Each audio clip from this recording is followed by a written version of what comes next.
Boa noite, gente. Muita paz para todos nós. Vamos, então, prosseguir os nossos estudos das segundas-feiras. Vamos aqui pedir, nesse instante, o apoio da Espiritualidade Amiga, dos nossos benfeitores espirituais, dos nossos mentores, da nossa família de alma, para que possamos refletir sobre os ensinamentos que o Senhor Jesus nos deixou há 2000 anos e que agora, dia após dia, a gente vê se concretizando ou se revelando com mais força. Pedimos, então, que a paz do nosso Mestre Divino possa nos conduzir neste momento pelo qual estamos passando, que é um tempo de enorme oportunidade de refazimento, de requalificação das energias do ontem, rumo à energia bem mais sublimada no amanhã. Pedimos, então, que os nossos mentores possam nos intuir, para que possamos trazer os ensinamentos da melhor maneira possível. Esse entendimento, que a gente sabe que é relativo ao conhecimento que nós temos agora, mas que amanhã certamente irá dilatar mais para todos nós. Que assim seja. Bom, gente, nós vamos, então, trabalhar o autoconhecimento da doutrina espírita no viés do nosso autoconhecimento mesmo, da nossa intimidade. E hoje, especificamente, nós vamos trazer a transição final dos tempos. É um estudo que a gente já fez algumas vezes, mas eu acho que nunca foi tão apropriado como agora. Vamos lá, então.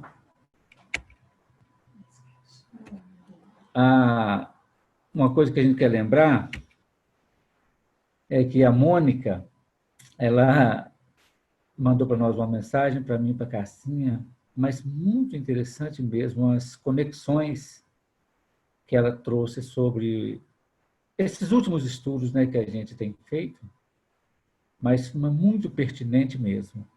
E nós vamos tentar, a gente não respondeu formalmente para ela ainda, né, porque a Cassinha falou, nós vamos falar, porque no momento mais propício, a gente pode trazer, né, as ideias que ela colaborou, que é muito interessante. Viu? Obrigado, viu, Mônica? E assim, gente, todas as pessoas que puderem contribuir, como nós dissemos sempre, nós estamos em aprendizado, todo mundo. Nós estamos aqui na Terra como um todo, visando atingir um patamar melhor aqui e, logicamente, em algum outro lugar, nas moradas do Pai. Todos nós estamos caminhando para isso. Eu peguei essa imagem aí, que peguei na internet, né, para a gente dar uma olhada, porque eu acho ela muito significativa. Jesus vela pela terra e pela humanidade, claro. Como o próprio Jesus disse no Evangelho de João, ele disse, Pai,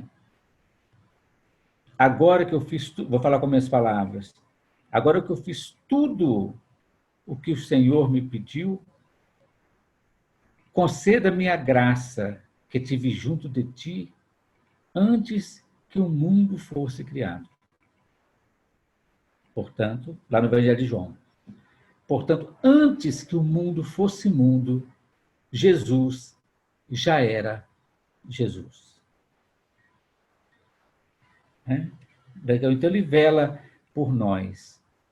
Semelhante a um irmão mais velho, ou um pai, vamos chamar assim, que vela sobre os seus filhos.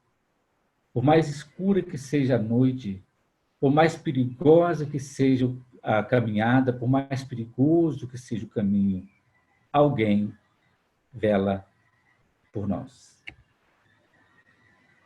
E eu também quero começar o nosso estudo hoje com uma passagem do Emmanuel. Está aí escrito, né, para todo mundo seguir. Ele disse: para despertar um passarinho, basta um silencioso raio de sol, enquanto para acordar uma rocha torna-se necessária a dinamite. Está na Revista Cristã de Espiritismo, O Espírita e a Páscoa, Correio Espírita, de abril de 2006. Isso me fez lembrar exatamente Francisco de Assis, quando ele disse, quando ele estava doente, né? Ele do seu quarto, eis que uma cotovia apareceu na janela e cantou. Então a alma de Francisco de Assis despertou com o cantar de uma cotovia. Algumas pessoas acordam com o cantar de uma cotovia, outros com estampido de canhão, e outros permanecem dormindo por maior que seja o barulho. Então nós precisamos rever isso, cada um está no seu tempo, porque todos têm o seu destino e sua hora de chegar. Igual nós cantamos, né? Vamos lá, então? Conforme a gente já tinha anunciado, nós vamos trabalhar os capítulos de Mateus, Marcos, Lucas, né? Mas escolhemos aqui no primeiro momento Mateus. Nós vamos trabalhar o capítulo 24 e o capítulo 25, que trata exatamente do processo da transição do final dos tempos. Eu vou ler, todo mundo está vendo, mas só para a gente, para pegar o gancho, né, para a gente trabalhar. Vamos ler, então todo mundo vai lendo também. E essa leitura eu vou sugerir que cada um de nós, eu faço, estou fazendo alto aqui para todo mundo ouvir, mas que cada pessoa, mesmo que escute, mesmo que não leia, que tente sentir o que está lendo. Né? Jesus saiu do templo e, enquanto caminhava, seus discípulos aproximaram-se dele para lhe mostrar as construções do templo. Vocês estão vendo tudo isso? Perguntou ele. Eu lhes garanto que não ficará aqui pedra sobre pedra. Serão todas derrubadas. Tendo Jesus se assentado no Monte das Oliveiras, e seus discípulos dirigiram-se a ele em particular e disseram: dize-nos, quando acontecerão estas coisas e qual será o sinal da tua vinda e do fim dos tempos? Jesus respondeu: cuidado, que ninguém vos engane, pois muitos virão em meu nome dizendo: eu sou Cristo, e enganarão a muitos. Vocês ouvirão falar de guerras e rumores de guerra, mas não tenham medo. É necessário que tais coisas aconteçam, mas ainda não é o fim. Nação se levantará contra nação e reino contra reino. Haverá fomes e terremotos em vários lugares. E tudo isso será o início das dores. Então, eles os entregarão para serem perseguidos e condenados à morte. Vocês serão odiados por todas as nações por minha causa. Naquele tempo, muitos ficarão escandalizados e trairão e odiarão uns aos outros. E numerosos falsos profetas surgirão e enganarão a muitos. Devido ao aumento da maldade, o amor de muitos esfriará, mas aquele que perseverar até o fim será salvo. E este evangelho do reino será pregado em todo o mundo, em testemunho a todas as nações, e então virá o fim. Quando, pois, virdes a abominação da desolação de que falou o profeta Daniel, está no lugar santo, quem lê, entenda. Então, os que estiverem na Judéia, fujam para os montes. E quem estiver sobre o telhado, não desça para tirar alguma coisa de sua casa. E quem estiver no campo, não volte atrás para buscar as suas vestes. Como serão terríveis aqueles dias para as grávidas e para as que estiverem amamentando. Orem para que a fuga de vocês não aconteça no inverno nem no sábado, porque haverá tão grande tribulação como nunca houve desde o princípio do mundo até agora, nem jamais haverá. Se aqueles dias não fossem abreviados, ninguém sobreviveria. Mas por causa dos eleitos, aqueles dias serão abreviados. Se então alguém lhes disser, vejam, aqui está o Cristo, ou ali está ele, não acreditem, pois aparecerão falsos cristos e falsos profetas que realizarão grandes sinais e maravilhas para, se possível, enganar até os eleitos. Vejam que eu os avisei antecipadamente. Assim, se alguém vos disser, ele está lá no deserto, não saiam, ou ali está ele dentro da casa, não acreditem. Porque assim como o relâmpago sai do Oriente e se mostra no Ocidente, assim será a vinda do Filho do Homem. Onde houver um cadáver, aí se ajuntarão os abutres. Imediatamente após a tribulação daqueles dias, o sol escurecerá, e a lua não dará sua claridade. As estrelas cairão do céu, e os poderes celestes serão abalados. Então aparecerá no céu o sinal do Filho do Homem, e todas as nações da terra se lamentarão e verão o Filho do Homem vindo nas nuvens do céu com poder e grande glória. Ele enviará os seus anjos com grande som de trombeta, e estes reunirão os seus eleitos dos quatro ventos, de uma extremidade à outra dos céus. Aprendam a lição da figueira. Quando os seus ramos se renovam e suas folhas começam a brotar, vocês sabem que o verão está próximo. Assim também, quando virem todas essas coisas, saibam que ele está próximo às portas. Eu lhes asseguro que não passará esta geração até que todas essas coisas aconteçam. O céu e a terra passarão, mas as minhas palavras jamais passarão. Quanto ao dia e à hora, ninguém sabe, nem os anjos do céu, nem o Filho, senão somente o Pai. Como foi nos dias de Noé, assim também será a vinda do Filho do Homem.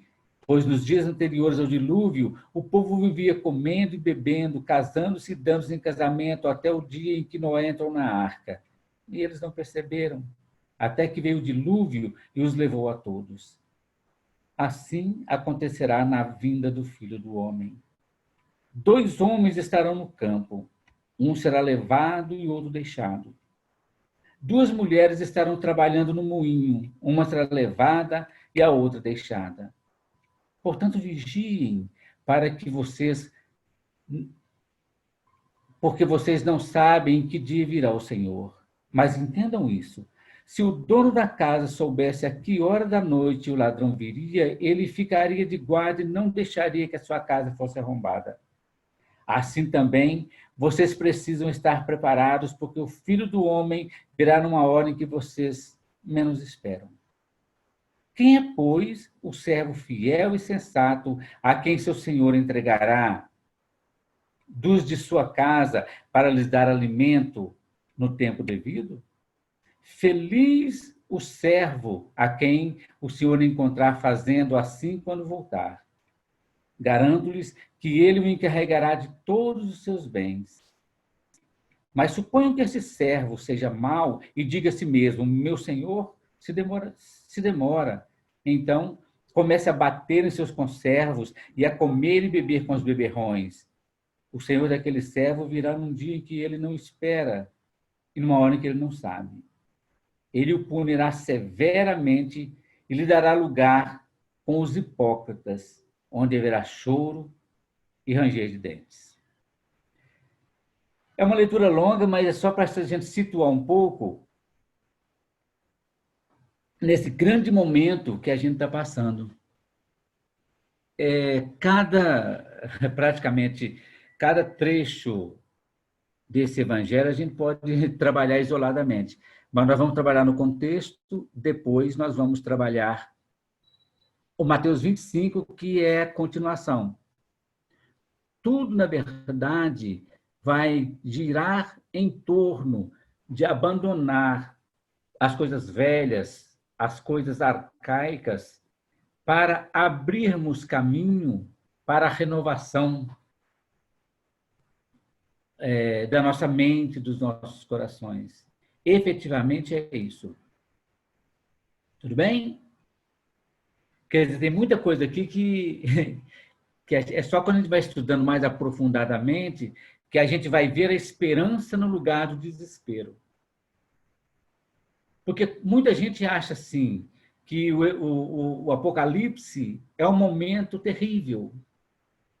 Mas, na verdade, não. O Apocalipse, de que trata a Bíblia, é um processo de revelação. Quer dizer, aquelas coisas que estão todas encobertas vão ser reveladas. O véu vai ser tirado e as pessoas verão mais claramente, igualzinho já está acontecendo. Hoje em dia, a gente está percebendo como é que a humanidade, que estava, algumas coisas que a humanidade escondia ou praticava veladamente, hoje estão sendo colocadas à prova. Como diz o próprio Jesus, nada há que esteja no oculto que não venha a ser revelada. E diz mais, tudo aquilo, falou por os apóstolos, tudo aquilo que eu falo com vocês ao pé do ouvido, publicai sobre os telhados. É interessante que telhado lembra antena. E hoje, qualquer coisa que acontece lá do outro lado do mundo, praticamente na mesma hora, a gente toma conhecimento por causa da internet. Eu vejo a internet como um grande agente mediúnico, intermediando todas as situações planetárias, as coisas boas e as coisas não tão boas dentro da dualidade e da terceira dimensão que a Terra vive. O Apocalipse, então, que é o momento que muitas pessoas acham que nós estamos passando, é fato, mas eu chamo de revelação, que é a mesma coisa, né? Essa revelação, a tirada desse véu, vai mostrar para nós todo um processo de esperança, mas também uma série de coisas que, ao descobrir, ao tirar o véu, a gente precisa deparar com o nosso passado. Tanto o passado com cada um de nós, o passado nosso mesmo, e o passado também das muitas gerações, das primeiras gerações na Terra, conforme está acontecendo, todo um processo de salvação no sentido exato da palavra, tudo aquilo que estava morto, ou que a gente achava que estivesse morto, tudo aquilo precisa voltar para ser trabalhado, para ser saneado. E o Apocalipse é exatamente essa porta. É a porta para nós passarmos para outra dimensão. Tudo bem? Vamos lá ao nosso estudo, então? Seu material sumiu aqui. Está aparecendo para você? Oi, gente, o material está aparecendo? É porque eu tinha uma pessoa com a mão levantada e eu abaixei para mim. Ah, tá. Vamos lá então, gente. Questões para o nosso estudo. Os apóstolos fizeram duas perguntas. Esses apóstolos, segundo os estudos, que estavam mais... são os 12 apóstolos, mas frequentemente Jesus falava mais diretamente com Pedro, André, Tiago e João, que eram esses 4 mais próximos. São irmãos, né? Pedro e André, Tiago e João são irmãos. E Jesus, então, frequentemente conversava com eles. E foram, segundo os estudos, foram esses 4 que foram perguntar para Jesus. E o que eles perguntaram, então? Quais os sinais que precederão a destruição do templo? A. B. Quais os que indicarão o término, né, o final dos tempos? Algumas tradições interpretam como o fim do mundo. Muita gente acha que vai ser o fim do mundo. A gente pode entender como sendo o fim do mundo ruim, mas, segundo o que está escrito no livro do Pastorino, é o final de um velho éon. Isto é, um velho tempo, um velho ciclo, para que a gente possa entrar no novo éon. É um período, né? É um ciclo. Então, é o fim de um ciclo. Não é o fim do mundo, porque não tem nada errado com o mundo. As coisas estão um pouco desequilibradas neste momento e, durante todo o processo da humanidade, em função da dualidade na qual essa humanidade trabalhou, viveu, experienciou e até hoje a gente está experienciando. E a dualidade, a matéria, essas coisas são muito difíceis para a gente trabalhar. Mas é para isso que nós estamos aqui. Para nos melhorar dentro dessa própria dualidade. Tanto é que as perguntas são 2. Quais os sinais que precederão a destruição do templo e quais os que indicarão o término do final dos tempos? Ou do final do mundo ruim? O final do ciclo. Nós vamos primeiro trabalhar a questão que sinais precederão a destruição do templo. E para falarmos a respeito da destruição do templo, nós vamos falar de um processo também bem interessante, que é a destruição da própria Jerusalém. O que significa destruir o templo do ponto de vista físico, do ponto do viés histórico, do viés externo, vamos dizer assim, e o que significa destruir o templo da nossa intimidade. Que templo que nós temos que destruir? Por que o templo de Jerusalém foi destruído? Por que Jerusalém foi destruída? Esse vai ser... Nós vamos seguir bem metodicamente os passos que estão lá. Então, nós vamos trabalhar primeiro quais os sinais que precederão a destruição do templo. E esse nosso estudo, então, conforme todos eles, a nossa preocupação é exatamente trabalhar o evangelho dentro de cada um de nós. Não adianta nada eu pegar o evangelho, ler e deixá-lo há 2000 anos. Não. Se eu não conseguir transportar aquele evangelho que é a boa nova para dentro de mim mesmo. Isso eu falo em todos os estudos que eu faço do evangelho, a gente trabalha com essa questão de trabalhar o evangelho dentro de cada um de nós. Só assim ele é transformador. Do contrário, ele praticamente vira uma letra morta há 2000 anos. Tudo bem? A Alessinha comentou que o som está muito Pergunta se baixo. está para todo mundo. Pergunta. Ô, gente, o som está muito baixo? Para todo mundo? Para todos. Para todo mundo? A Adriele disse que lá está normal. Tá. Oi. Então fala que está normal para alguns. Quem não tiver, para tentar ver se é o volume. O som está normal para muita gente, mas algumas pessoas não está, é isso? Tá bom? É só para Alessinha. Sim. Fala para a pessoa tentar aumentar o volume. Então, talvez aumente o volume aí do computador, alguma coisa, não sei. Porque aqui eu olhei tudo para ficar na altura boa. Está normal para quase tudo. Ah. Para todo mundo, praticamente. Tá, vamos ver assim.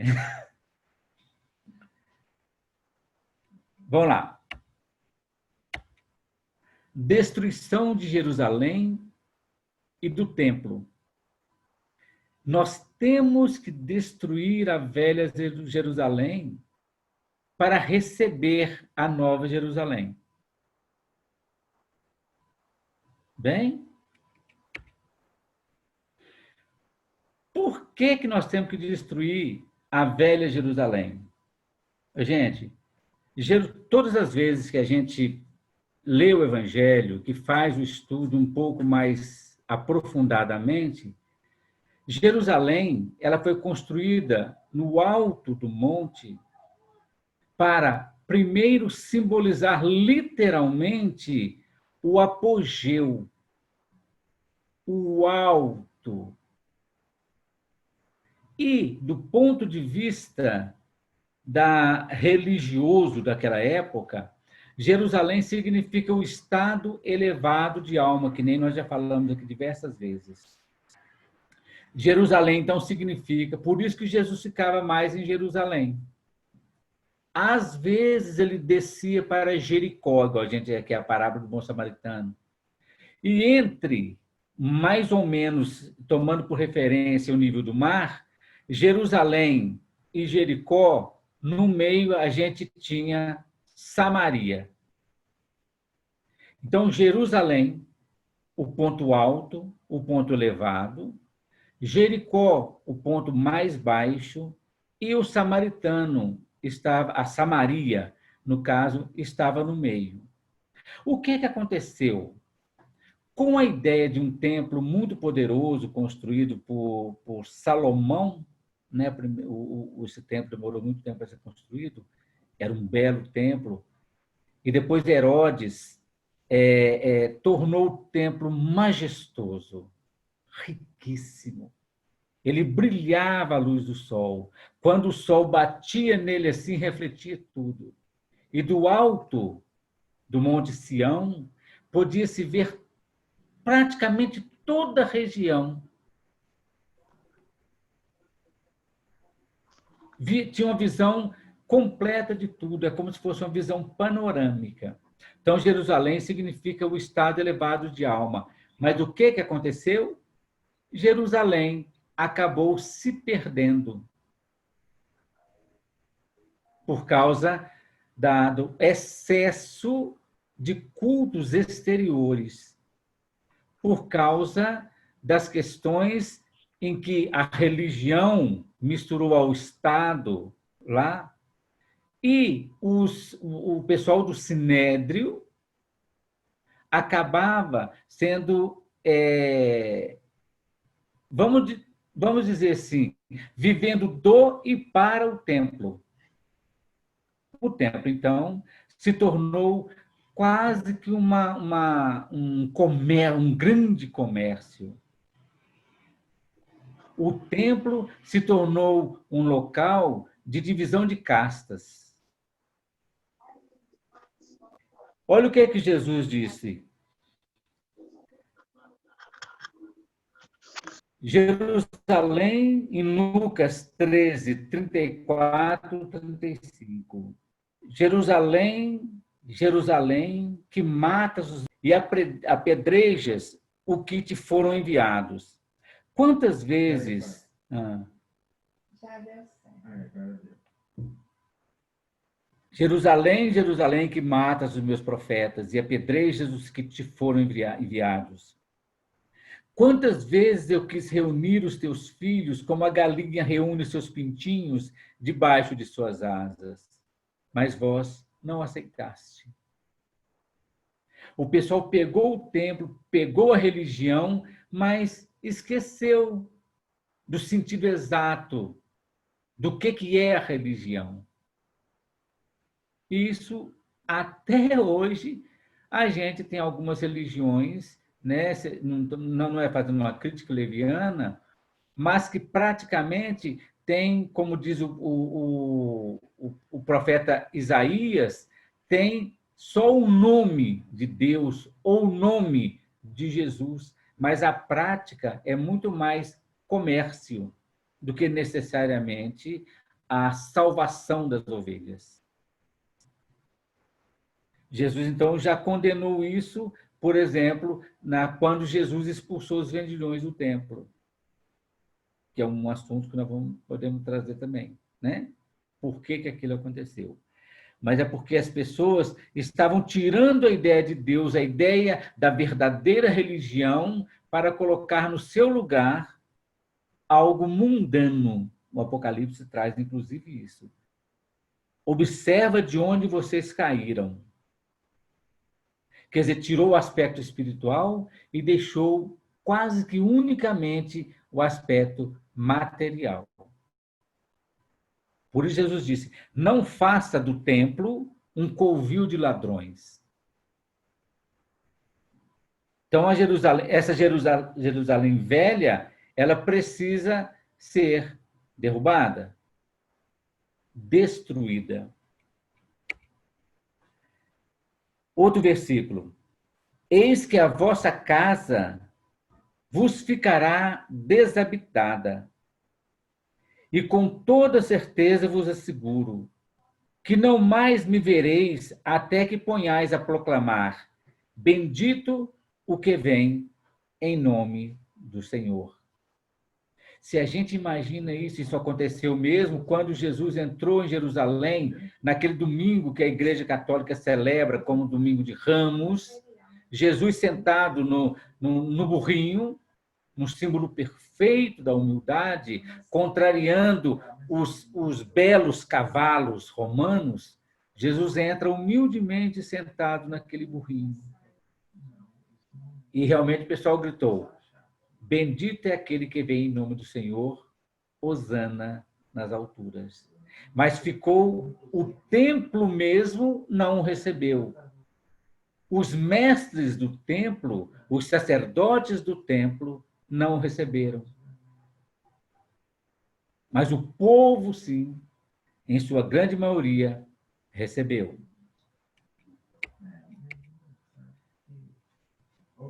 Aí, oi? Tem como você descompartilhar a tela e compartilhar de novo? Tá, deixa eu vou. Será que dá para compartilhar? Vamos tentar, espera aí. Descompartilha e recompartilha e continua. Deixa eu tentar aqui, então. Pergunta se todo mundo está vendo. Todo mundo está vendo? O material. O material? A Adriana disse que sim. Eu acho que pelo celular, todo mundo está vendo. Alguns pelo computador também.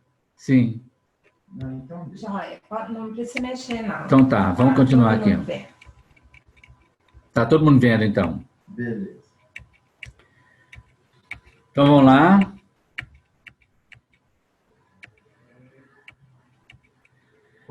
Destruição de Jerusalém e do templo. Destruir a velha Jerusalém para receber a nova.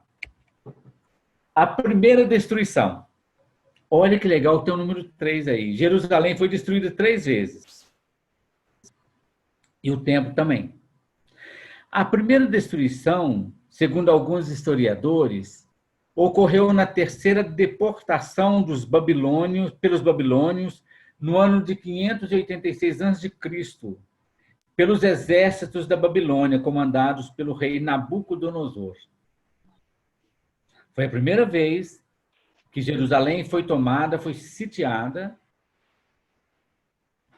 e que foi dominada completamente por Nabucodonosor, que é o rei da Babilônia. A segunda destruição, com a derrota da grande revolta judaica contra o domínio romano no ano 70. Jerusalém foi tomada pelas forças do comandante romano Tito Flávio Vespasiano. O nome desse moço é assim, ó, Tito, em latim, né, que eles falam lá, Titus Flávios César Vespasiano Augustus. Isso não é qualquer coisa, né? Esse moço, então, ele falou, quando ele assumiu que, para conter essa revolta que estava acontecendo lá, ele pegou o exército romano e praticamente destruiu. Já foi depois de Cristo, no ano 70, depois de Cristo. A terceira, no ano de 135, o imperador Adriano mandou arrasar a cidade, ao cabo da revolta judaica liderada por Simão Bar Coquebas. Sobre os restos de Jerusalém, edificou-se uma cidade helênica, isso é grega, né? Hélia Capitolina. E sobre o monte onde se erguera o santuário de Javé, ergueu-se um templo dedicado a Júpiter Capitolino. Isso é interessante, que a gente vai ver como é que a gente entende o processo de a desolação, o abominável da desolação.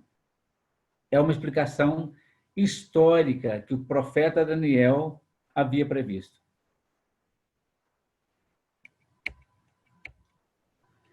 Vamos lá.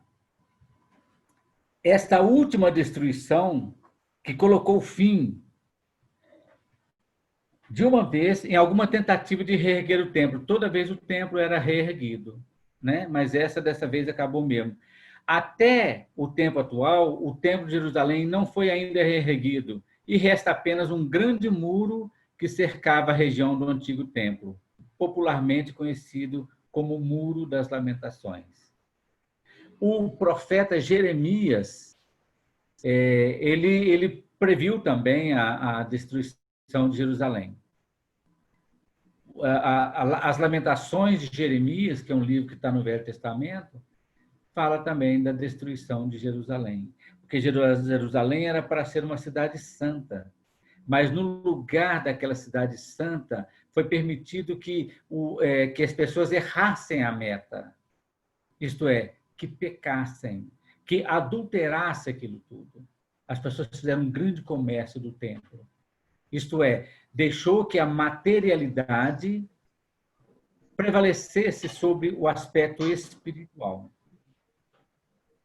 Lá, quando a gente for estudar a destruição, quando Jesus fala sobre a expulsão do templo, que a gente vai entender, expulsar os vendilhões do templo, o que significa isso dentro da gente.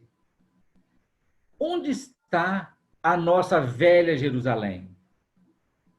Como é que está a nossa velha Jerusalém?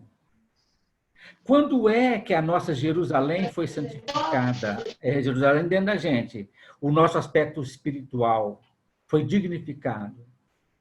E qual foi o momento em que dentro de cada um de nós, na nossa consciência, que seria ligada ao alto, que seria ligada à nossa essência, à nossa centelha divina, ao nosso eu superior, como é que nós deixamos que essa Jerusalém interna, o nosso aspecto autoespiritual, a gente deixou cair, como está escrito no Apocalipse? Veja de onde você caiu. Né? Dentro de cada um de nós. A Jerusalém do Adelson, da Cássia, do Décio, de cada um de nós. Onde está o nosso aspecto divino?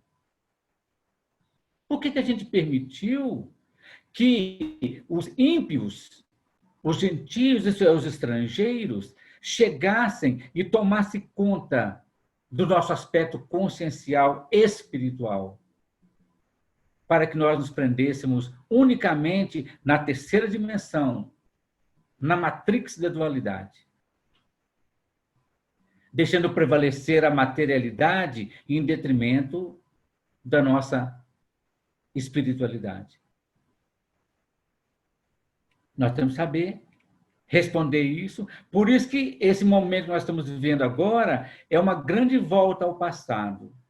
As intolerâncias, as ignorâncias, os negacionismos, uma série de questões são reflexos do ontem que precisam vir para ser trabalhados,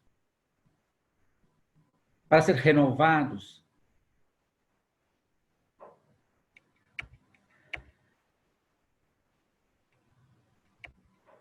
Velha Jerusalém. Olha que interessante, Jesus responde também: toda planta que meu Pai Celestial não plantou será arrancada. Jesus disse mais: eu sou a videira verdadeira, e o meu Pai é o agricultor. Todo ramo que, estando em mim, não dá fruto, ele retira. E tudo que dá fruto, ele limpa para que dê mais fruto ainda.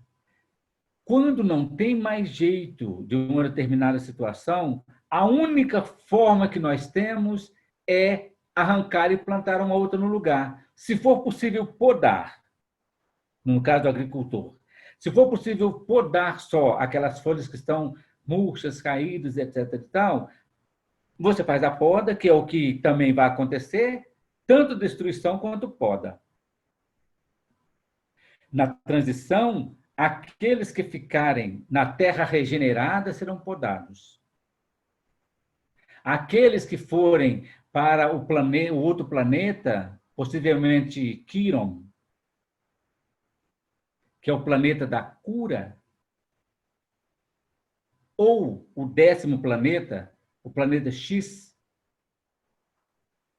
ou o planeta Chupão, essas pessoas, quem for para lá, vai ser como galhos que foram cortados para ser transplantados lá.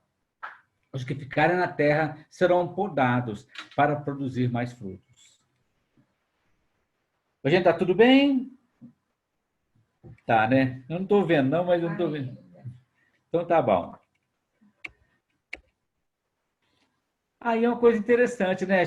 Como a gente sempre trabalha com o Livro dos Espíritos também, né? As nossas fontes são o Pastorino, o Livro dos Espíritos, outras obras, a obra de Emmanuel, tudo isso, né, que a gente tem trabalhado sempre, Leon Denis e outros mais.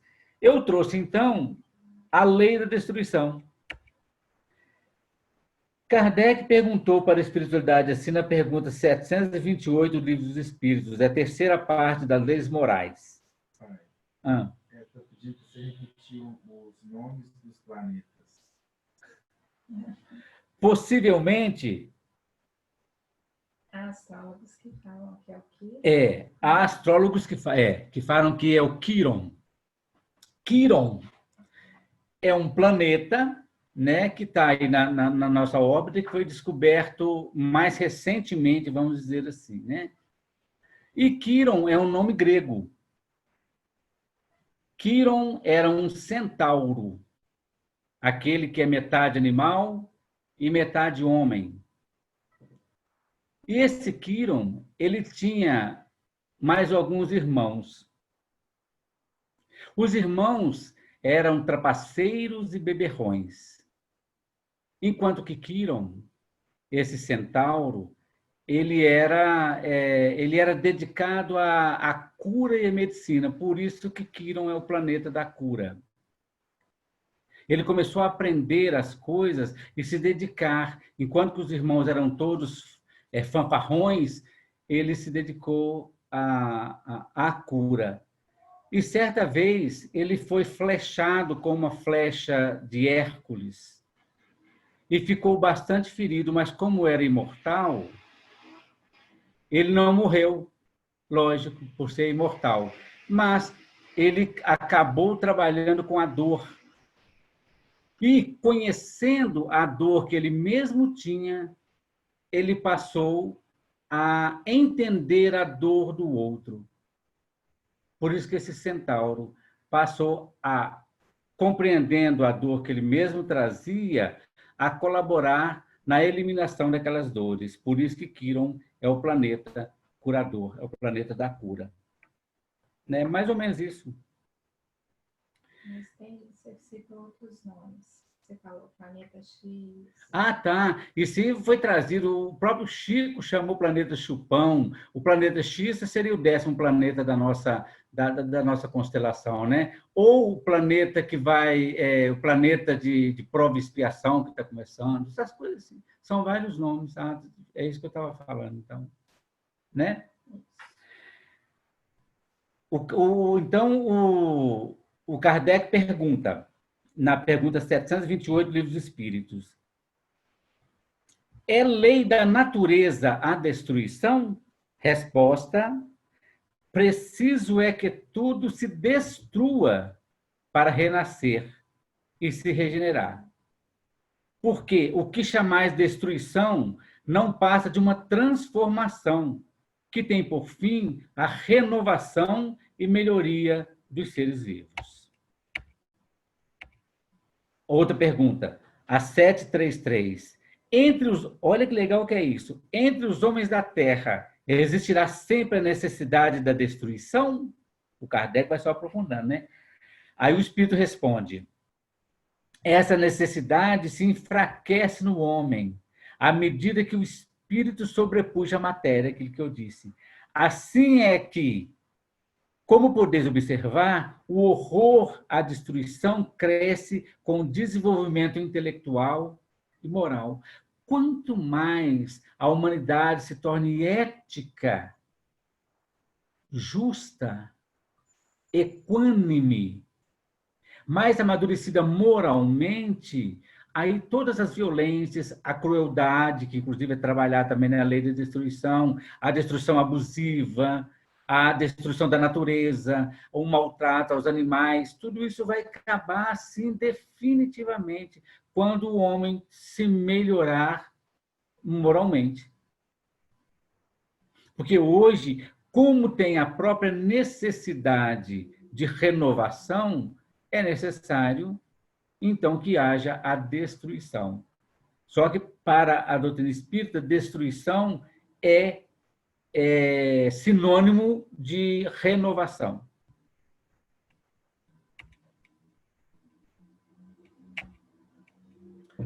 A Nova Jerusalém, então, só para a gente ainda... Faltando mais um tempinho. A Nova Jerusalém, que nós vamos pegar o Apocalipse. Gente, Nova Jerusalém é, assim como foi na Terra, a saída da escravidão do Egito para Canaã, na Galileia, passando pelo deserto, nós, a Terra, está passando de um processo de escravidão da Matrix 3D,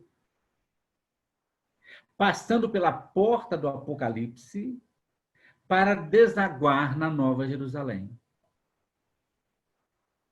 E a Nova Jerusalém será, assim, bacana demais. João, que escreveu o Apocalipse, ele falou para nós. João disse, no Apocalipse 20, 10, e levou-me em espírito a um grande e alto monte, e mostrou-me a grande cidade, a Santa Jerusalém, que de Deus descia do céu. E nela não havia templo, porque o seu templo é o Senhor Deus Todo-Poderoso e o Cordeiro. E a cidade não necessita de sol nem de lua, para que nela resplandeçam, porque a glória de Deus a tem iluminado. E o Cordeiro é a sua lâmpada. E essa Jerusalém, ela é feita de rios de ouro e mar de cristal. Isso na visão do João Evangelista. Então, nós precisamos, assim como nós, o povo chamado povo de Deus, né? lá do Velho Testamento, o povo hebreu, precisou caminhar pelo deserto, pela transição, para chegar até onde a terra que jorraria leite e mel. Nós estamos agora atravessando a nossa grande tempestade, esses momentos difíceis, né? Para nós entrarmos na terra de regeneração. Como diz uma música muito bonita do Tim e do Gladstone, a alvorada nova, Sírios, nosso lar, são todas moradas do Pai. Imagina, gente, a nossa terra renovada, sem maldade, sem desemprego, sem intolerância, sem injustiça. Todas as pessoas vivendo harmoniosamente. É difícil até de imaginar. Porque hoje, especificamente, dentro da dualidade, um tanto de gente sobrevive dos próprios crimes, das próprias dificuldades. E como diz o Padre Zezinho, com perfeição, ele fala assim, que o homem teme a bomba que ele mesmo produz.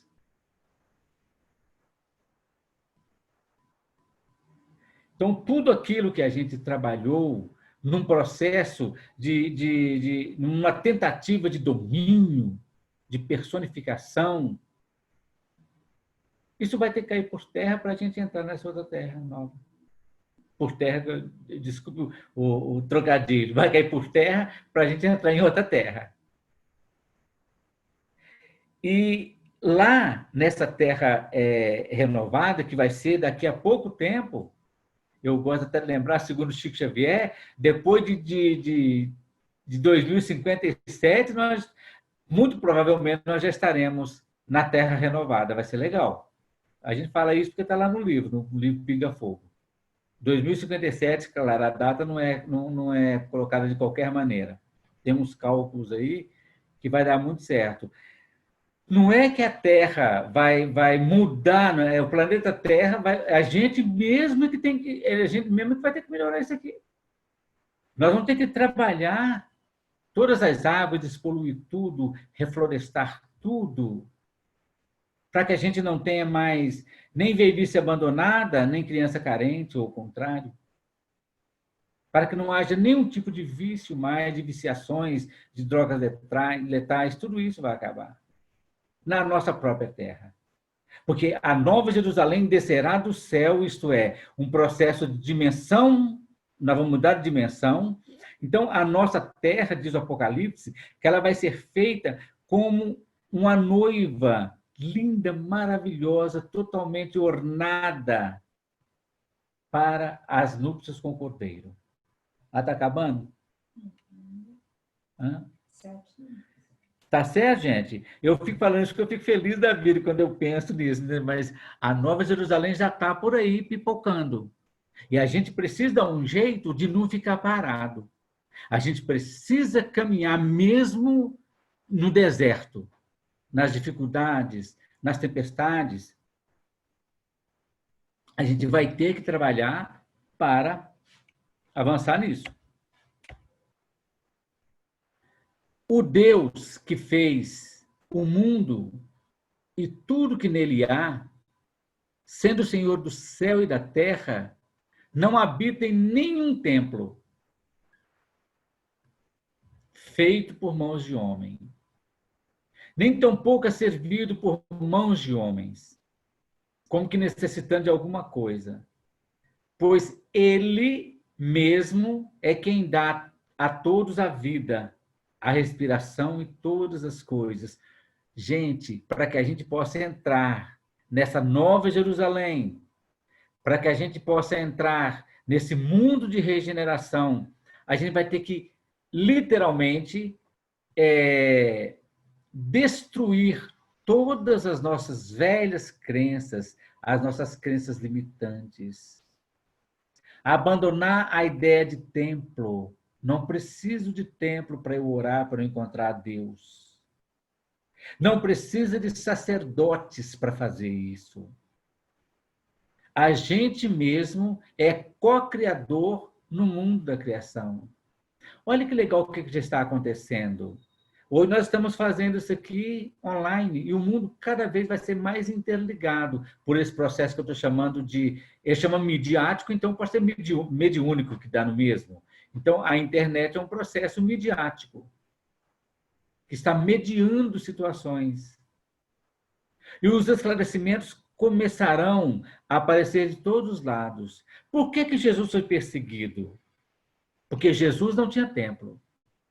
Jesus falava nas praças. Jesus falava nas ruas. Jesus falava nas montanhas. Todos os sermões de Jesus eram na natureza, para que ele não se prendesse a nenhuma formalidade, a nenhuma crença. Então, se a gente ficar preso no nosso tempo, depois nós vamos, na próxima reunião, nós já vamos trazer o que é que nós temos que abandonar dos templos, que a gente ainda ficou preso. São muitos os templos, são muitos os bezerros de ouro que a gente ainda adora. E quanto mais preso a gente ficar na matéria, é mais... Gente, a matéria não é ruim, não. Nós precisamos extrair dela o melhor que ela tiver. Como diz o Livro dos Espíritos, o Kardec até pergunta lá, eu não sei de cor, mas é que eu gosto muito. O Kardec fala assim, mas os espíritos superiores, eles, tipo assim, não gostam da matéria? Eles não desprezam a matéria? Os espíritos falam assim, não. A matéria, olha que legal que é a definição do espírito de verdade. A matéria é lama fecunda que os espíritos não desprezam, antes nela trabalham.